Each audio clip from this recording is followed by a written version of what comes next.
gonna do this as a team. Right.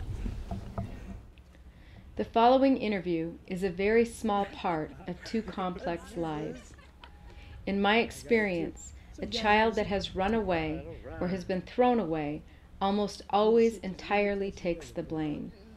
They believe there is something they could have done differently, and their stories are often told from this perspective. Look carefully, listen intently, beyond the words that they speak. My name's Chris. I'm freaking 26 years old, born and raised in Arizona. All right.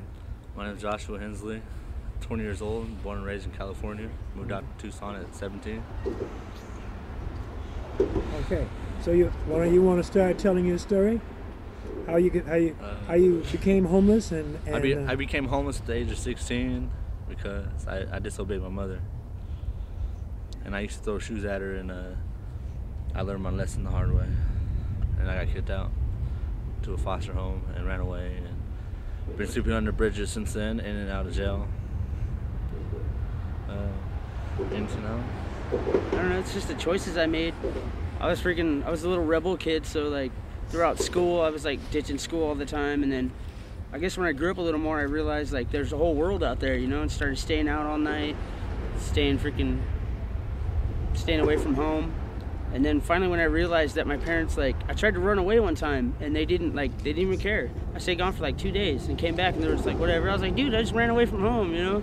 It was all hard and they didn't even care. So I was like, all right, hit the streets. And then started going to group homes and jail institutions. And All children work to discover who they are and where they fit in. They make mistakes, and with help will learn from them. But what if no one seems to care? What if what they are rebelling against is continuous abuse or neglect? I live in an abandoned house, but it does have electricity. It don't have a stove. It has cold water, so you gotta get used to taking showers in cold water. It's not a place to be, but it's a roof over my head, better than sleeping under the bridge. You know, I sleep under the bridge and behind dumpsters, and it's no fun. yeah, it kind of sucks. Can you tell us where you live at? Right now I'm just, Your living conditions, that is? I'm all around, man. Like, I got some family I stay with about, like, I can go to like once a week. You know what I mean? I can stay with them, wash my clothes for a couple days. But you know what I mean? Then they're like, all right, you gotta go, you gotta come do something. And I come down here and stay under the bridge and in freaking tunnels and the washes. The other night I stayed in a freaking abandoned trailer in this trailer park. You know, like we were hanging out with our friends and like, well, you can't stay here, but we know there's an empty trailer right over here. So he let us know. You have to take the chances hopping into empty houses. Yeah. Because if you get caught, you can get charged with breaking and entering or anything. It's not worth being homeless. It's not worth it.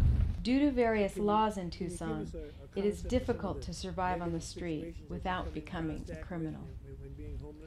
Maybe your dealings with the police or... Yeah, being broke, man. You have to freaking steal all the time. You gotta freaking watch who your friends are, because, you know what I mean, not everybody's your friend. They just want to use you. Panhandle. Yeah, you know, you gotta freaking degrade yourself and, you know, steal. You have the chance of getting beat up when you ask for money. Yeah. Because they call you lowlifes. And I have an anger problem, so I like to say something back to them. Okay. You know, sometimes we gotta go behind a buffet and hopefully there's food in the trash sometimes. But that's when worst comes to worst. So can you tell us something about your hope for the future? Possibility of getting out of homelessness? Get a job. Yeah, that's always a wish, you know, is to freaking get off these streets, you know, get stable. Some people just don't want to do it. Some people, like me, I kind of can't, you know, like, it's kind of hard. You know, like, I'll apply at like 10 places, no one will call back. And that's a lot for me, you know. And especially having tattoos, it's hard to get a job. Yeah, and a record and everything. Yeah. They're like, no, we don't want you freaking at our register, you're going to freaking rob us. Do the police hassle you very much?